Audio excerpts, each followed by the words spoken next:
Сәлем достар, баршаларыңызға. Бүгін біз сіздермен осындай жеп-жеңіл керемет салат әзірлейтін боламыз. Егер сіздер цветная капустаның фанаты болсаңыздар, ол цветная капустадан не жасаймын, қандай салат жасаймын деген ой мазалайтын болса, дәл осы рецептпен жасап көрсеңіздер болады. Себебі әп-сәтте дайын болады және нағыз асқазанға жеңіл тиетін ПП салат. Құрамына керек заттар: цветная капуста, помидор, қияр, чеснок, ас көктер қажет болады және бізге дәмдеуіштер керек болады. Ал енді іске кірісейік. Ең алдымен осылай қиярымызды алып, дәл видеодағыдай етіп бөліктерге бөліп шығамыз. Қатты майда емес, қатты үлкен емес етіп, осылай ұзынша етіп бөліктерге бөлсеңіздер, әдемі болып көрініп тұрады. Өте қолжетімді заттардан тұрады.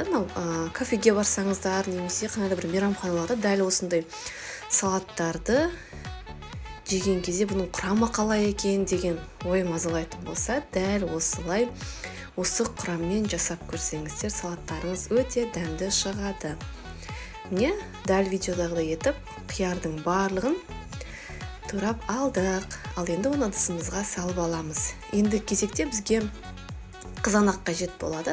Қызанақты да дәл осылай ұзын және шамалы үлкендеу бөліктерге бөліп аламыз. Қайтып майдалап жіберудің қажеті жоқ.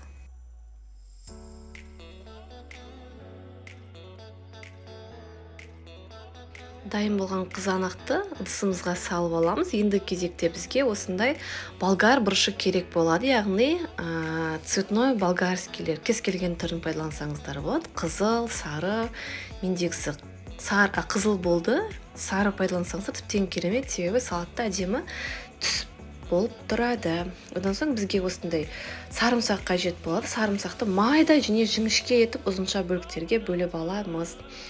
Сарымсақ қосылған салаттың барлығы өте күшті болып шығады. Міне осылай майда етіп бөліктерге бөліп алдық.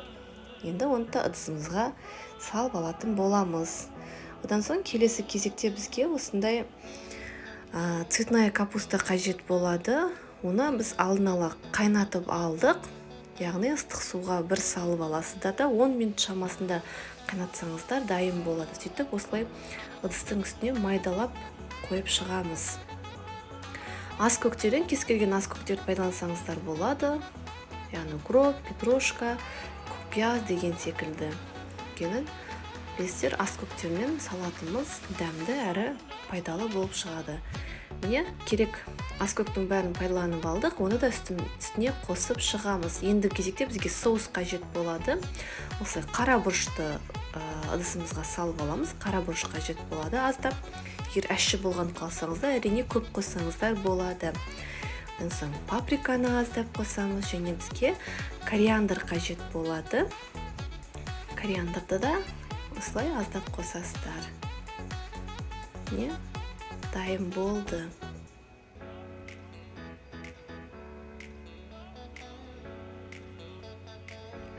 Салатымызға татымына қарап аздап тұз қосып аламыз.